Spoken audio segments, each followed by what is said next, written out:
Welcome back. Today, I want to tell you about a man named David who spent years watching everyone else win. David was 31 years old. He worked in an office. He had a decent job. Not great, not terrible, just decent. Every day he would sit at his desk and scroll through his phone during lunch. He would see his old classmates. He would see their posts. One had just bought a house. Another had started a company. Someone else was traveling across Europe. Another just got promoted. Another just got married. David would look at his own life. Same apartment, same job for 4 years, same routine. He felt like he was standing still while everyone else was moving forward. At night, David would lie in bed and think about all the ways he was behind. He was behind in money, behind in success, behind in life milestones. He felt like he was watching a race from the sidelines and everyone had lapped him twice. One evening, David went to visit his uncle. His uncle was 65. He lived alone in a small house at the edge of town. He had never married, never had children. He had worked as a librarian his whole life. David always thought his uncle had a small life, a quiet life, maybe even a sad life. They sat on the porch. The sun was setting. David was on his phone again, scrolling, comparing, feeling that familiar weight in his chest. His uncle was just sitting, watching the sky change colors. "You're always looking at that thing," his uncle said quietly. "Does it make you happy?" David looked up. He felt caught, embarrassed. "I'm just checking what everyone's up to," David said. His uncle nodded.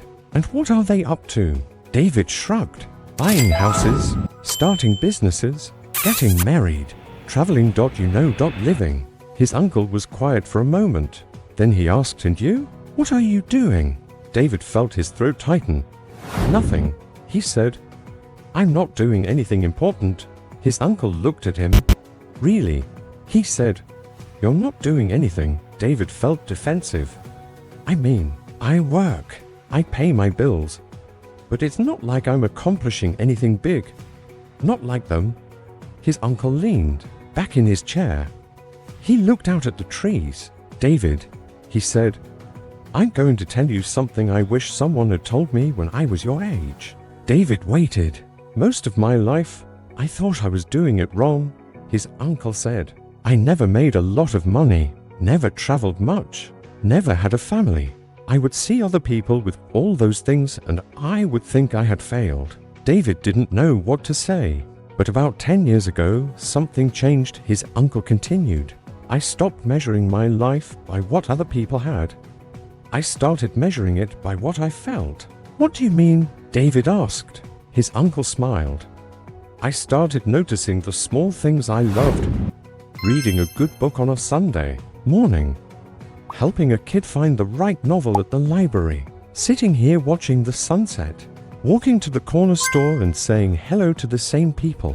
These things don't look impressive, but they made me feel alive." David felt something stir inside him. "But don't you wish you had done more?" he asked. His uncle shook his head. "I used to," he said, "but then I realized something. Everyone is running their own race, and most of the time, they're not even running toward what they actually want. They're running toward what they think they're supposed to want." David looked down at his phone, at all the posts, all the accomplishments, all the proof that everyone else was ahead. "Do you know what you want, David?" his uncle asked. "Or are you just chasing what looks good?" David didn't answer, because he didn't know. That night, David drove home slowly. He thought about his uncle's words. He thought about his own life. He realized he couldn't name a single thing he wanted for himself. He only knew what he thought he should want. In the weeks that followed, David started to change. He stopped scrolling so much. He started asking himself different questions. Not what do I need to achieve, but what do I actually enjoy? He realized he liked writing, so he started writing again, just for himself, not to post, not to impress anyone, just because it felt good. He realized he liked cooking, so he spent more time trying new recipes, not fancy ones, just simple food that made him feel calm. He realized he liked his quiet mornings, the coffee, the silence, The slow start. He had always felt guilty about that, like he should be hustling more, but maybe that peace was valuable too. David still sees the posts, the houses, the promotions, the trips, but now when he sees them, he feels something different. Not envy, just acknowledgement. That's their race, not his. He's running his own now, and it doesn't look impressive to anyone else, but it feels right to him, and that's the only measurement that matters. If you've been measuring your worth by someone else's highlight reel, maybe it's time to put down the measuring stick. Maybe your life is enough exactly as it is. Thank you for listening. This is Story Studio 91, where we share stories that help you see your own life more clearly. If this story helped you see your own life differently, consider subscribing to Story Studio 91. Every day we share stories that remind you your worth isn't measured by someone else's success. Share this with someone who's been feeling behind lately.